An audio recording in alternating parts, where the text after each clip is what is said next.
This episode of Stories of Hope is brought to you by Rumble Studios, a full-service sound design and music composition team in Sydney and Melbourne. Keep listening to hear about their award-winning services, and thanks to rumblestudios.tv for sponsoring this episode.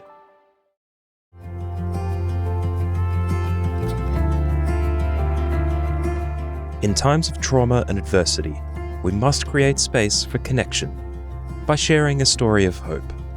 Welcome to Stories of Hope Worldwide, hosted by Kerry Atherton. This podcast shares inspiring stories of individuals who have faced significant challenges and emerged stronger, offering hope and resilience to listeners all over the world.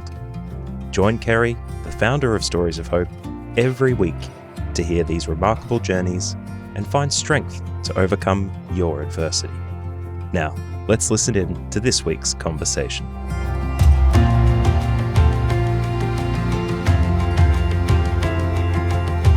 Welcome to another episode of Stories of Hope Worldwide. I'm Kerry Atherton and I'm your host. And today's guest is Ron Isherwood from The Truth About Addiction. Hi, Ron. Hi, Kerry. How are you doing? Good, thank you. So great to be chatting with you again. Always good to chat, Kerry. So, Ron, I know you've got a big story about addiction, recovery, and lots of different things. But today I also really want to talk about turning the needle on family violence and breaking the patterns of intergenerational family trauma, which is such a big topic, isn't it? When we do, talk about the topic of addiction. But you grew up in the midst of extreme violence. It was actually like the underbelly of Melbourne, wasn't it? Yeah, that's correct. I grew up in the world of the painters and dockers, and down there, their motto is "We catch and kill our own." That's the motto of the Painters and Dockers Federation. My father was a paid member. My aunt was a paid member. I was a kid. I was working there, but I was really just working there as a front, so that when the police asked me where I was, where I was on that day, I'd say I was at work, and they'd go, "Yeah, he was at work." It was just a front for the criminals to say that they had a job, and if you had court cases, you'd just say, "Yeah, I work at the Federation of Painters and Dockers," and they'd write you a reference saying you're a good bloke and that you turn up for work and you're a good family guy and all that sort of stuff. Yeah, but my father was one of the most violent human beings I've ever met. Barred nobody. Women, children, animals, didn't matter what it was, he was violent towards them. And he was a ex-boxer, ex-light heavyweight champion. So he was a big man and enjoyed beating my mother. Like that was a fairly common thing for him to beat my mother from as long as I can remember. Breaking her ribs, breaking her nose, and her not going out of the house for a week because she had two black eyes, or wearing sunglasses when she went out, big sunglasses so that people couldn't see it, and beating us kids. He was also a sexual predator with my stepsister, which I didn't know until I was probably 15 or 16 before I found that out, 16 before I found that out. Yeah, so he was a gambler, didn't drink, but a very, very heavy gambler. And when he did drink, before I was born, he was a blackout drinker. So when he drank, he'd always get into violence. He used to always be charged for assault and police. He only ever went to jail for assault and police. Even though he was a career criminal and he'd been arrested for major crimes, he was never found guilty because the painters and dockers controlled the judges, the police, the system. So my father had never spent time. We actually were in jail together, pretty sad. Oh, We shared a cell together in 1974. I'd come out of prison in Melbourne. I came to New South Wales, and he'd been arrested on a charge and a big break and enter on Burleigh Briars, which was $500,000. Back those days, in the 70s, that's a lot of money. They broke into a warehouse and took truckloads of underwear that were going to sell on the black market, and he got arrested for that, and I got arrested for something else, jewellery robbery. And we're in the cells together in Long Bay Jail, and pretty surreal when you think, you're sitting in a prison cell with your father. yeah, for sure. That's crazy, isn't it? Yeah, but my dad was no compassion or empathy whatsoever. You weren't allowed to show any sort of compassion or empathy. That was weakness. You couldn't fall in love with a woman because that was weakness. Allegedly, I shot my first man when I was 16 years of age, and my father was sitting beside me. And because I shot him in the leg, my father abused me and called me a coward for not killing him because dead men can't tell on you. So my job should have been to kill him, not wound him. So my father abused me. He shot at me when I was 14 or 15 because I slammed the car door. He jumped out of the car and shot 2 shots at me while I jumped the fence and ran away. I ran away for a week because I slammed the door. He got out and said, don't slam my effing door. And I said, I didn't slam the door. Don't talk back to me, and jumped out and boom, boom, boom, fired 2 shots at me. When people grow up in a certain environment, if they don't know otherwise, they actually think that's normal. But It was for me. what age did you think something's not right here? Probably about 30. Wow, gosh, okay. Because I went from a family of violence. My father hates 2 things: drug addicts and tattoos. Right. Was that a sign of rebellion against him? It's a sign of rebellion of FU. Because this is an audio podcast, we do a couple of reels, but for those who can't see, Ron is covered in tattoos. Over full bodysuit, from my neck to my toes. And I got that before they became fashionable and before they were trendy. Like the only people that had tattoos were criminals and soldiers, military people, and some cops. It was usually the outlaws and that had tattoos, and bikers and, the outlaws. But yeah, so I had no understanding of empathy or compassion until I got into recovery. If I shot somebody, I wasn't worried about the person I shot. I was more concerned that I hope I don't get arrested for that. If I committed a crime of violence or whatever crime it was, I had no empathy or compassion for the person. Mine was, I hope I don't get arrested for this. So it was all about me. And that was what was modelled to you since you were born. What about your dad? What was his upbringing like? Because we're talking about breaking these patterns today, and I know you've broken that for your family. My father's father was a hero in the Second World War. Okay. Now, if anybody understands, a lot of young people listening these days, the Second World War wasn't pushing buttons and flying drones. It was hand-to-hand combat on the ground. So to become a war hero means you must have killed a lot of people. That's what heroes were. Heroes were people that ran in and killed 50 enemy or 20 enemy or 10 enemy that was in a machine gun bunker and threw a grenade in and carried one of his mates out. And, it was somebody who was a little bit loose. Because that's who the heroes are. The heroes are the ones that are loose. Because common sense tells you not to go there. Madness tells you, I'm going there, not to be a hero because you just go there because you're mad. The way the system's built, that makes you a hero because you have lack of fear or understanding of consequences. If I go there, I may be killed. That's the consequence. That's a sane thought. An insane person is like, I'm going there. I'm just going to go and do this. It's not about being a hero. It's just, what, you're challenging me? I'll take you on. I'll kill you all. You shot my brother yesterday. I'm going to kill everyone. That is what a hero was back in the day, My grandfather was a beautiful, soft man. Okay. To me. I can only talk about he died when I was 15. That's when my life changed. My grandmother was a really big, fat lady, extremely violent. Right. She was an alcoholic. Yeah. And when she'd go to the pub, because we grew up in the bush, she used to put half a big rock inside of her handbag. So when the fight broke out, she'd hit guys on the head with the handbag with the rock in it. Wow, gosh. So my dad would get into a fight with other guys and my grandmother would be hitting people with bricks. And so the violence, I think, in our family there was the outward violence of the psychopathic person, and then there's the sociopathic person like my grandfather who on the outside was loving, sweet and kind, but was a hero in the war. And he never spoke about the war, never. And people that went to war back then didn't, did they? No. They just swallowed that trauma and everything that they'd seen and everything that they'd done, and usually their family in some way suffered as a result. My grandfather used to sit in the house. His shoes were, you could see like mirrors, polished black shoes with trousers on, suit trousers, a shirt, tie and a hat, and watch TV. In that attire, he'd sit there with those clothes on. He wore a suit every day. Right. My father wore a suit every day too. Yeah, it was kind of what they did back then. I'm glad we don't have to do that these days. Cops used to wear suits too. Yeah. Cops used to, like the heavy cops used to wear suits. You've seen that photo of me, Kerry. That's me there at 15. Yes. Suit, tie, holding a machine gun with a hat on at 15, 14 years of age, 15 years of age, 14 I think I was there. Wow. And That was normal. That's how we dressed. All our clothes were handmade, tailor-made shoes. Tailor-made clothes, handmade shoes. Everything had to be immaculate. and was this part of being in the underworld? Yes. Yeah. Because, I mean, I grew up in the North Shore of Sydney, you know, and our age differences aren't that much. Didn't wear suits, you know, but yeah, so it was really code for the underworld to be dressed in a suit at all times. Immaculate. You had to be dressed immaculate. Most of the guys wore a pinky ring.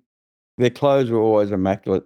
Everything was ironed. My mother used to iron all my shirts were ironed. The suits were sent to the dry cleaners.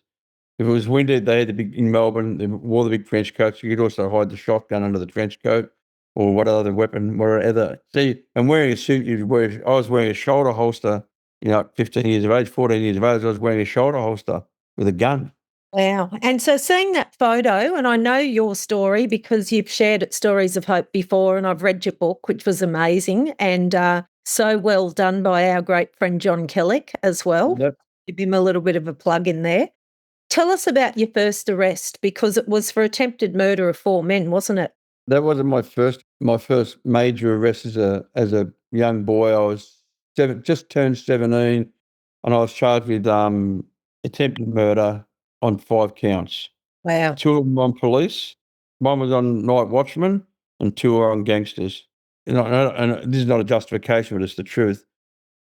I grew up that you didn't harm women and children as far as people outside the gangster world. If I had a problem with the guy, you didn't go to his house to shoot up his house. You waited for him to come out, and then you just kidnapped him and you did whatever you had to do, you know.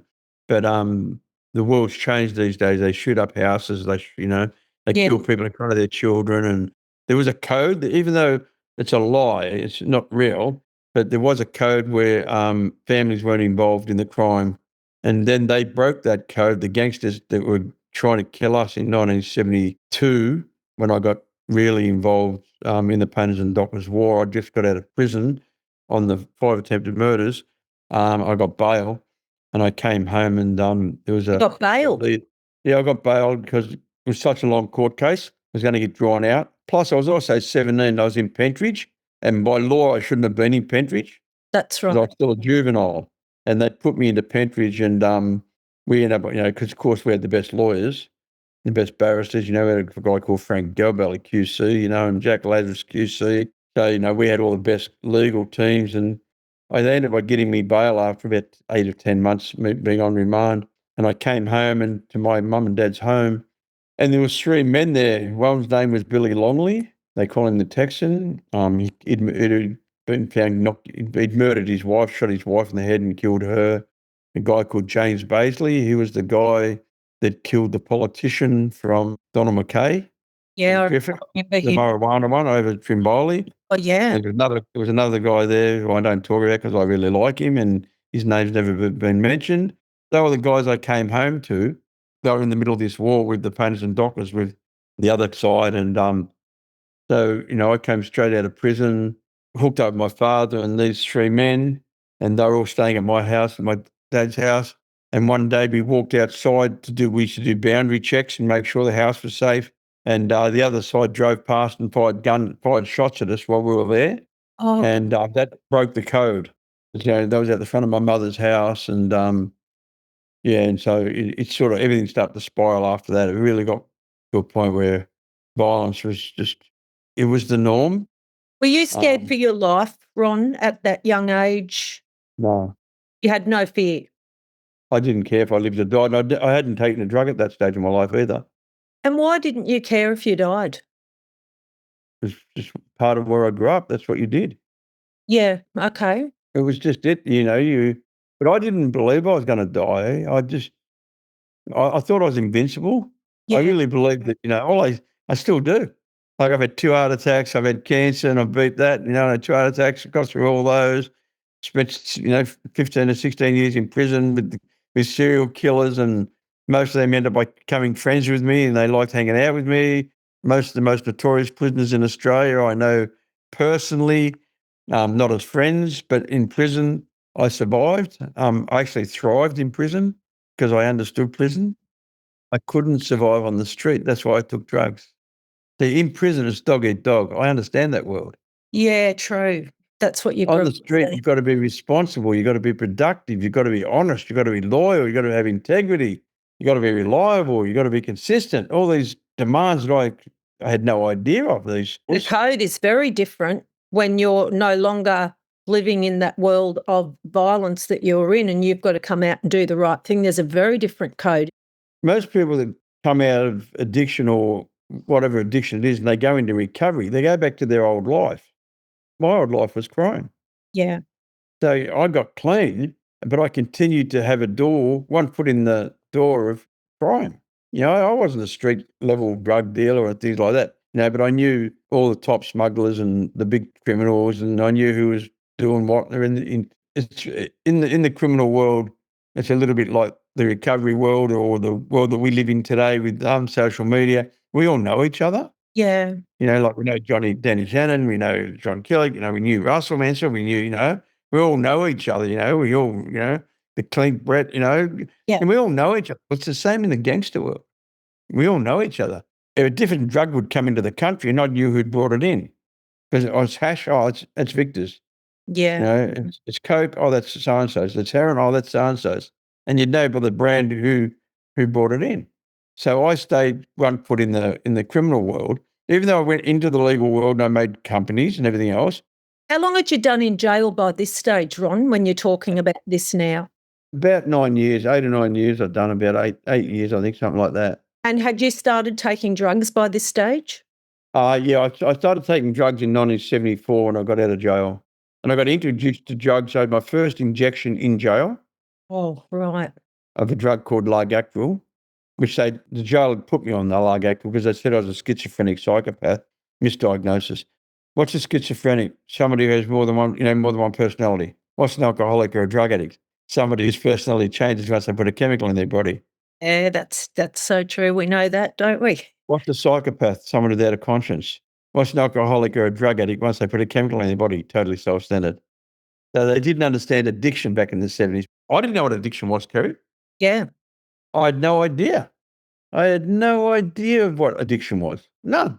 And in 1974, I had my first injection of heroin, and it was the first time in my life that I felt at peace. And I thought, wow, how long has this been going on?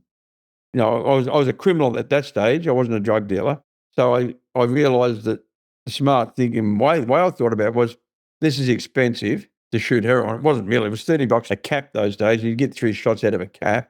So, but still, it's talking about 1974, the average wage was, you could buy a house for probably 15 grand, 20 grand, So it's still a lot of money. And I decided, well, I was selling a bit of marijuana those days. So the guy that sold me my first shot, I went and spoke to him and said, how much does it cost for an ounce of that? He told me, how many caps can you get for that? He told me, I did the figures. It was a small parcel that big where I'd have 100-pound of pot, which stunk, and you'd have to have a whole warehouse and stunk really bad. And mine was a complete financial decision. I'll start becoming a heroin dealer, not understanding addiction or the repercussions that had on the society. Yeah.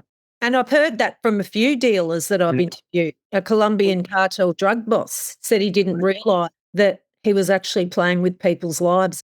I had no idea whatsoever.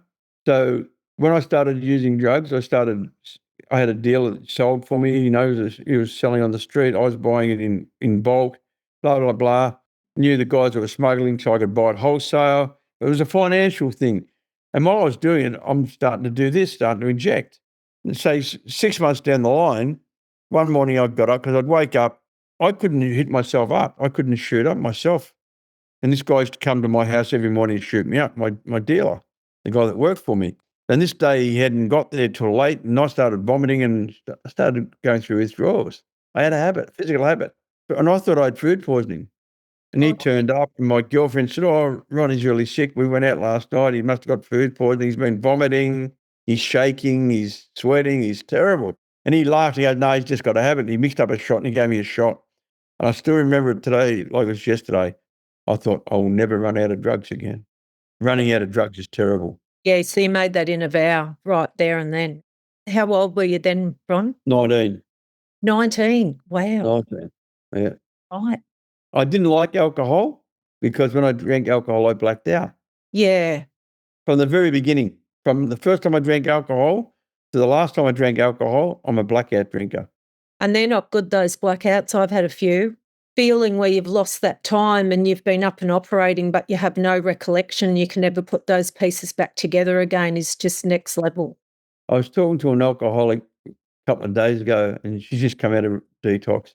And I said to her, did you ever used to wake up in the morning and go to your purse and think, God, I must have lost my money. I couldn't have spent that much. And she goes, yeah, all the time. I used to do it. I'd come home and, I'd wake up the next morning and I'd go to my pants. I think I had, like I'm talking a long time ago. I haven't had a drink since 82. Yeah. I'd go like, I couldn't have spent that much money. I might have had 200 or 300 in my pocket. Oh, I know. And I'm a Scotch drinker. Yeah. And I'm playing the poker machines. So I'd blow 300, which is a lot of money back in 1974. Wow, that was. Or actually 73, because, once I started taking heroin, I stopped drinking. And then I had my last drink was in 1982. I'd come out of rehab and I didn't want to use heroin. I just wanted to have a couple of beers. I had a couple of beers, took a couple of pills, decided I wanted some heroin, stole a car, crashed the car drunk because I was pilled and drunk. The police came. This is in Canberra. They used to have big orange transit vans for accidents. The big orange van came. I told them my friend was in the car and they were looking for my friend. I jumped in their car and stole it. And I stole the police car. That was the last time I had a drink, 1982. And I was back in prison within that day because the police car was, somebody rang and said, someone just drove into the flats driving the police car. And because the police turned up 30 minutes later. And arrested me. So that was the last time I drank. And I went to jail again. And I thought, I can't get clean and I can't use. I'm going to kill myself. That was the only time in my whole life I ever thought about suicide. Right. And I planned to kill myself on a Saturday afternoon. We had a prison officer that was there on the Saturday afternoon. They were understaffed at Belcon and Remand Centre. And he was lazy. He'd watch the football on the Saturday afternoon. And I thought I'd hang, because in the cell there was no hanging spots, but out in the yard there was. So I thought I'll hang myself in the yard. And my girlfriend, who I'd met in rehab, that I'd relapsed with, turned up on the Saturday morning and told me she was pregnant. Oh. And that's my 43-year-old twin daughters. And I didn't hang myself that afternoon because she told me she was pregnant. And they saved your life. And they saved my life. They gave me a reason to live. Yeah, right. And that's what everyone's searching for, isn't it? A reason to live. Yeah. And so we went into that, and then I went and worked in rehabs, and I relapsed in 85 out of resentment. The program was very young. I wasn't doing AA, I was doing NA. The NA program was very young. We just got literature written in 81. I didn't want to change. I just wanted to stop using. And I relapsed for 5 months. And that was I stopped using on the 3rd of the 3rd, 1986. I'd come off 120 ml of methadone, and I haven't had a drink of a drug since. Yeah, you just celebrated 40 years clean. Yeah, last week. Yeah, so last week. Congratulations. That's amazing. Yeah, it's a testimony to my consistency of doing a program that teaches me how to live life no matter what, because that's all it is. It's just a matter of making a decision. No matter what happens today, no matter how bad I feel or how crazy I'm thinking, don't use. Yeah. Don't put a chemical in your body, because putting the chemical in my body will only compound the interest. It'll make it worse.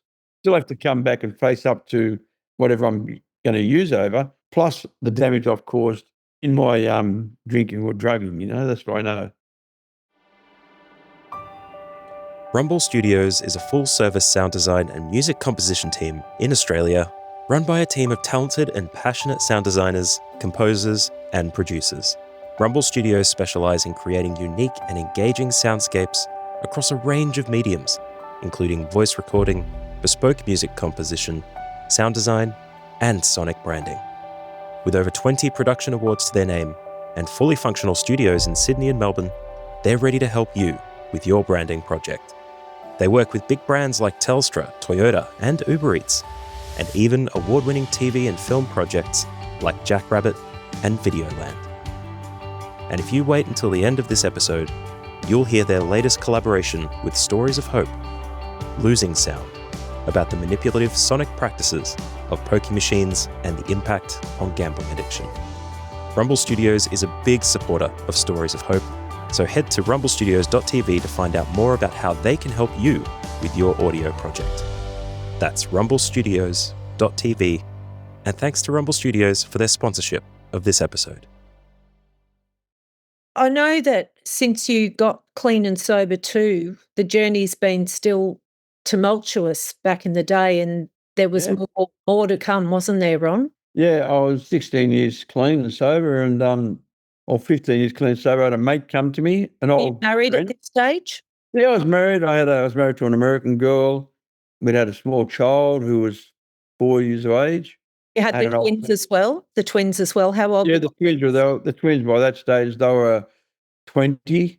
I had a little boy who was 7 to another girl, and then I had my little 4-year-old girl, and, I had a friend come to me. I was really successful. I was a property developer. I owned a jewelry company. Even when I was a criminal, I've always had straight jobs, like companies. I've always ran companies, and, I didn't do crime for money. I did crime because that was what my job was. Yeah, That's crazy. you had the street smart work ethic, didn't you? That was my job. I was always a hustler. I was Yeah, hustling all the time. yeah. And I had a guy come to me and he said to me, "Mate, I've lost 30 kilos in Argentina." And the people that he knew in Brazil, I knew in Brazil. And he said, "Will you vouch for me? You come and tell him, give me another 30." And he owed me some money, the guy. I'd lent him some money and asked him to give me another 30 kilos. And I'll give you your 100 grand back that I owe you, plus a couple of 100,000 more as interest and as a gesture of goodwill for vouching for me. I said no first, and he was like, "Please, brother, like I'm in trouble." And honestly, I remember standing I was in a waterfront property in Minyama, my beautiful wife. I had my boat, a race car, my cars. I was very wealthy. Yeah. I was sitting there and I thought, and I said to him, "Mate, if you F this up, I'll never forgive you. Please, brother, please just come and vouch for me." So I went to Brazil and I vouched for him. And can I just stop you right there? What was it that caused you, because obviously you didn't need any more money. Yep. Was it in you that broke and vouched for him? The lie of crime. The lie of crime. You think you're a brother. We'd done stuff together, like for 18 years we were friends, like Yeah. I fed him and I fed his wife and children. I clothed him at different times. And Yeah. I thought he was my brother, I thought Family bullshit. code type thing. The code, the Oh, brothers, yeah. Okay. Yes. Okay. And unbeknownst to me, he was already under investigation. He was using when he told me he wasn't using, because that was one of my rules. I never worked with people that use drugs. Once I got clean, I never worked with people that use drugs again. I never worked with anyone who was active addiction. I never went near him. I go to Brazil. I make the yes, tell him, yeah, give me another 30, I'll back it. I come back to Australia. 6 months, 8 months later, he still hasn't organised it. He's so unmanageable because he's now taking drugs. Me being me, I said, F this, I'll take control, get him to send it to here, and I'll get someone to get it home. So I got 18 years sentence since day, 18 years for conspiracy to import from that conversation. Whoa, that's a heavy sentence, isn't it? Yeah, it was the heaviest sentence in Queensland at the time. Rapists don't get that. No. But what it was it was a square up. You've got to remember, I got found not guilty of shooting 2 policemen back in the 70s. Oh, yeah. Okay. Gotcha. So there was a really bad resentment towards me. Mhm. Plus, you know me, Kerry. I'm fairly open and flamboyant, and I don't try to pretend. And What you see is what you get. what you see is what you get. And they'd have task forces on me for months and months and months, following me and tapping my phones, and over the years. And I'd be at the gym, I'd be training, I'd be going out with models to top restaurants, and they'd be sitting in their car eating a pie and drinking a cup of coffee, and I'd wave to them and blow kisses to them, and I was quite cheeky and quite rude. My number plate at the time was SKP, for Oh. escape, because I'd escaped from prison. So I was just a really arrogant little smart ass. And I actually thought I was above the law. I thought that I had enough money and, enough arrogance that, what are you going to do? Arrest me? And I really, today I understand the gravity of what I did. But at the time I was a little bit ignorant. It's like, it's only cocaine. Who takes cocaine? Lawyers, judges, doctors, Yeah. Wall Street. It's not harming anybody. I didn't know it killed people. I didn't understand the effects of cocaine. Yeah. It wasn't heroin. I justified it in my head Yeah. and said, it's only coke. It's nothing. Today I am so remorseful and so sorry that I got back involved. And a Yeah. couple of reasons. People say, what did you lose? People focus on the headlines of the newspaper up here, the Sunshine Coast Daily. Multi-millionaire loses millions. That's what the headline was. Property developer and my name, and loses millions of dollars in waterfront properties, and his wife has to go back to America and all this sort of stuff. I lost a few things. The biggest thing I lost was not watching my little girl grow up. By that stage, she's 6 years of age, and I didn't come home till she was 16. I lost my social standing in community because I was Ron the builder, Ron the jeweler. I donated to the soccer club. I helped a lot of people. I was always helping people in recovery. I'd worked in rehabs, like I wasn't committing crime every day, but I went back and I made a big mistake. You asked me about all my regrets in my life. That's probably my greatest regret. Not shooting people. I didn't shoot innocent people. It was like people were trying to shoot me. It was a war. Yeah, well, that was more of a survival code for you, wasn't it? Yeah, it was underworld. It was what everyone was doing to each other. Yeah. You had to survive. And having known you now for, I don't know, 3 or 4 years, and I've always seen that empathetic side of you shine through. Like, I know that it's definitely always been there. Yeah. So what happened is I got sentenced to 18 years and I went back to jail, and I walked into the jail system, which I hadn't seen for a long time. It was full of people that were really broken. And because you got to remember, I was at the top of the drug tree. I never seen anyone using. I didn't even see the drugs. I never even physically touched a drug. I'd introduce you to Jimmy, and you would work on what you're doing. You might give me a commission. So, in my brain, it wasn't reality. It was justified. It's bullshit, but that's what it was. And I walked into the jail system and I seen the degradation and dereliction and the desperation and the lack of consideration amongst the drug addicts in the system. And I was like, oh my God, I've been contributing to this. I've helped this. I've been part of the problem. And I had a revelation. It was like, you can't do this ever again. And I got the basic text out from Narcotics Anonymous and I studied it for 8 years. I mean, studied it, not read it, studied it. And my 8 demands, I work on 8 demands, and, I live by those 8 demands. And I pulled that book to pieces. I pulled it and I started helping people. I got NA literature brought into the prisons because there was no literature in prisons. I got NA members that started coming to prisons. We had a couple of AA members, Andy Anderson, my old mate. Yeah. He used to come into prison and visit me. He was like my grand sponsor. He died at 64 years sober. So I had a few people that were really strong, supportive people, and we started bringing NA and AA into the prison systems.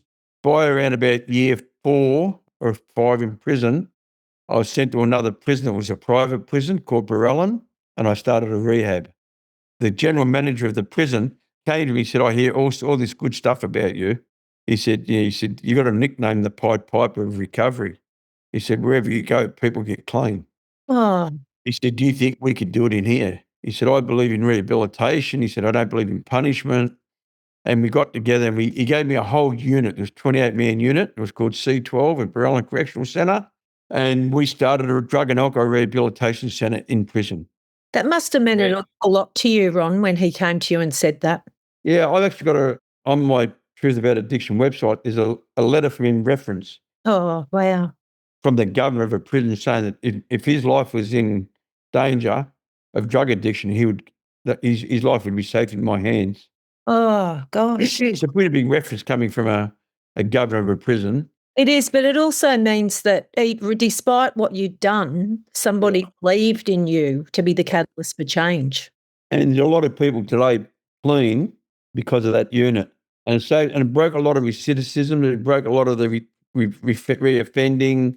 Some people relapsed, but they didn't go back to crime. Then they went back to meetings. And so I started this snowball effect, and I think I'm the only person in history that I know of to be a prisoner running a drug and alcohol program in a prison. Oh, no, how remarkable is that, eh? We had a woman come in who was an AA member. She was a drug and alcohol counsellor, but I wrote the programs. I ran the programs. They all worked for me. They under me, and I was the director of this unit. Well, there's nothing greater than lived experience to be able to help another person that's suffering on the journey. Exactly. And to be honest, we ran that program very diligently. My attitude was, if you want to use, that's fine, leave. But you can't use in the unit. Yeah. And I had a couple of guys in the unit that were pretty bad people, Yeah. murderers that had murdered other people whilst in prison. They were very violent men, Oh, but right. they wanted to get clean. So they became my bodyguards in some ways because there was kickback from the other prisoners. The drug dealers in jail Yeah. were pissed off that I was taking away their clients. And then I sort of, because, I'm a very upfront guy, I went and said, listen, I don't take away your clients. If they want to use, that's your business. If they want to get clean, that's my business. So don't you come and take my clients. I don't come and take your clients. Yeah. And the nice part was that there was enough mutual respect between both parties to go, yeah, cool, Ron. Yeah. Even the guys that were selling dope respected my principles because I never wavered. I didn't change. I just didn't change. I just said, this is it. You want recovery, I'll help you. You want to use, piss off, go and use. And that's definitely something about you, isn't it? Black's black and white's white. And you know where you stand with you call a spade, and people know where they stand. I think integrity for me is the greatest gift that recovery has given me. Yeah. But before I was unreliable, I was horrible. I had no empathy, compassion. And today, I cry talking about my kids. I cry talking about sponsees. I choke up all the time, and that's the human side of me because I realised when I studied the books and, both AA and NA, I don't just go one way. I studied everything about recovery, the psychological part of it, the mental health part of it, all of it. And it all comes back to choices. I'm not a victim. I can say no. And Yeah. it's my choice, it is my choice. And it empowered me to take responsibility for the bad decisions I made in my past. Through the steps, I could make amends. I could continue to take personal inventory. And when I was wrong, I could promptly admit it. Then I sought a higher power. And my sponsor, who I've had for 40 years, told me that his higher power was love, understanding, and forgiveness. They were three things that I never had. So I adopted that higher power. I've searched the world looking for God, and I found out everything I'm looking for is inside myself. That's the truth, like God works through me. When I do step work with a sponsee, I pray that I may be a conduit for his higher power to talk to my higher power so I can be loving, unjudgmental, honest, and supportive. Yeah. And that's how I work my program, and I work that in all areas in my life, not just in my abstinence from drugs, in the truth about addiction. It's supposed to be a paid service. I do more for nothing than I ever do for paid service. In Beyond Lighthouse, that's our sexual abuse one that Russell was the starter of that. Russell Mansell was doing the voice of the survivor, and then we was going to do a company together because I was Russell's mentor. The day he OD'd, he stood me up. He was supposed to come to an NA convention and he'd relapsed and he never told me. And he Right. died that night. We had the Sydney NA convention. He was supposed to meet me for that. And he never stood me up, Russell. And I always stayed at his place when I went to Sydney. Yeah. And he said, I got my son staying, mate. Do you mind getting a hotel? Because he was back in active addiction. Yeah. And I remember that time I had, because I knew Russell as well, I had a lot of messages from people that had looked up to Russell and were really just shaken, people in early addiction. And it was really a time, I think, wasn't it, where you and I, as long-term members of AA and NA, got round a lot of people. Yeah. And really tried to, despite what had happened to Russell, share the hope that you can stay sober and you can stay clean and this is what you need to do. It's just one bad decision. Yeah. All it takes, just one bad decision. Yeah. Once you start this train, it's hard to stop it. Staying stopped a lot easier than stopping. Yeah. I talk to my clients all the time about know your triggers, because if you know your triggers, you can have a plan in place for when you're triggered. Exactly. And then you're not going to go and reach for the drug or the alcohol. So how long have you been out of prison? 14 years. Right. And I know we started off talking about turning the needle on family violence and breaking the intergenerational patterns. And you've certainly done that. You've got a beautiful, wide, extended family today, a lovely new wife, two beautiful young kids that I know, and you've broken that cycle. What was it exactly that helped you break that cycle of violence for your own family? taking responsibility, which is taught you in a 12-step program. Yeah, right. The insight to see that. Yeah. It's needed. You've got to find out who you are Yeah, and who you aren't, because yeah, all my upbringing was wrong. My yeah, concept of male was wrong. My concept of a father was wrong. My concept of a husband was wrong. See, my father told me, if a woman acts like a man, bash her like a man. My father was a horrible human being. So I had to unlearn, because learning's easy. Unlearning's really hard. Our yeah, default settings, we go back on them, We get hurt, we react a certain way. So we have to learn how to stop reacting, and we have to start unlearning. And I unlearn through meditation, because that's where you lose stuff. You don't get anything from meditation. It's what you lose from meditation. I lose anger. I lose fear. So I'm a big believer that faith and fear can't be in the room at the same time. 100% agree. Yeah, I believe in that. So if I'm fearful, I know that I've got to get in contact with my higher power. So if I'm insecure, and I understand this disease as much as nearly anybody I know, as far as if I'm insecure, I'm out of today. yeah, that's right. If I'm resentful, I'm living in the past. Because right here and now, everything's perfect. It is as it is. Just for the day, I'll have faith in somebody who believes in me. And Yeah. today that person's me. I became best friends with me. And that was the person I needed to become best friends with. And that's what broke the cycle. I will not smack my children. I explain everything to them. My wife's not afraid of me. My wife's never had a hand laid on her. Yeah, And she came from a marriage which was violent before me. And when she met me, I was like, oh my God, Father, I can't believe how good you treat me. 14 years later, we're still madly in love, and we work together 24 hours a day, yeah, I know. Her new business, she works her ass off on that. And sure, it's married into the truth about addiction, but Beyond Lighthouse is hers. That's not mine, it's hers. Yeah. It's her passion, And then we do the building company to make money so that we can do the good things that we want to do. You talked before about Andy being a mentor to you, and that makes such a difference, doesn't it, when you've got a different role model who models kindness and compassion and empathy. A lot of people don't know this, but if you look in the front of my book, in the prelogue, it's written by Andy Anderson. Oh, right. Okay. This is a battle of one man against himself. Andy Anderson wrote that because Andy was the editor-in-chief of a newspaper company. Right, yeah. So Andy Anderson wrote that before he died. Wow. Andy Anderson was the first person to ever read my draft of my book. Long before John got to have a look at it, Andy Anderson read it. I highly recommend anybody, if they can get their hands on it, contact Ron or me, and we'll make sure that you get the link to that. Ron, as we finish up today now, the question that I always ask is, what's your message for the world? Give more than you take. Have patience. Have faith. And before you judge somebody, try to put yourself in their shoes, because everyone's got their own crosses to bear. It's really easy to point fingers and judge. And I have a saying which I say a lot, when people want to bring up my past, it's like breaking into a house I used to live in. There's no one there.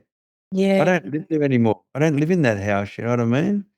And when I'm in a sarcastic mood and I do public speaking, and I do it I believe I'm being judged in that space where sometimes I feel like I am, I say, and for you people that are judging me, next time you pray for me so I may be perfect like you. Oh, yeah, I like that saying. I've heard that. Yeah. So, that's to you sort of like, we all have our own crosses to bear. I just want to quickly touch on the thing that you and I are doing with the losing sound. Poker machines are highly addictive. Aussies lose $12 billion a year on them. And it's no wonder when a win sounds like, and a loss sounds like.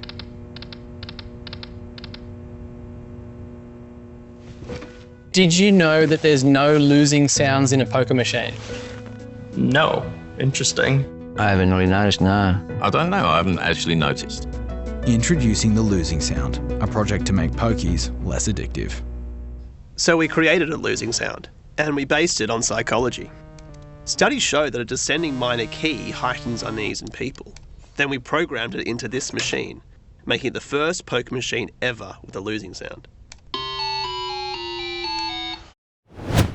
I think it's a really wonderful thing, Kerry, and I'm really glad to be collaborating with you and Neil in this. Thank you, And, Ron. Same. I think people should get online and sign the petition, www.losingsounds.com, and get behind this project. This is a really, really good, because gambling kills so many relationships. Yes, and you and I have both been impacted by gambling, and it's very much one of the loneliest addictions. And I think this project is just such a wonderful initiative to help break that cycle for so many Australians who are struggling with that addiction. We need to be community-based. We need to be thinking more about the community than ourselves. Like Compass Institute, they deal with disabled people. They've started a thing, what if? What if you look past the disability and you realise this person can help you? What if this person can make a coffee? What if this person can come out and wipe the table? And that's what I want to be involved in. Today, my whole purpose is to give, not to pay, to give. And in giving, we receive. You know that, Kerry. You've been around a long time now. We help a lot of people, but all we do is plant seeds. Yeah.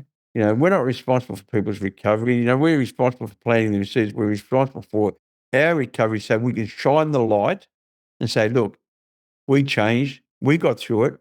There's times where I struggle. It's okay to say I'm struggling. We're human beings first, we're male and female second, and we're addict or alcoholic third. We don't have to just focus on the affliction. Let's focus on the solution. And the solution is community. It really is. 100%. Collaboration is key, and it's the best and greatest thing to make the world go round, and especially in these times of uncertainty. So you heard that from Ron, give more than you take, and I love that. And Ron, it's been an absolute honour to chat with you today, and love your work, loved collaborating with you, and looking forward to doing more of it. We will always. Thanks, Kerry. Be safe. Thank you. Bless you. Thanks, Doc. Thank you for listening to Stories of Hope with Kerry Atherton. If this conversation helped you, please consider sharing the podcast with a friend or leaving a rating and review on your podcast player. If you'd like to find out more about Kerry Atherton, head to storiesofhope.com.au, where you can purchase her books or find her next event.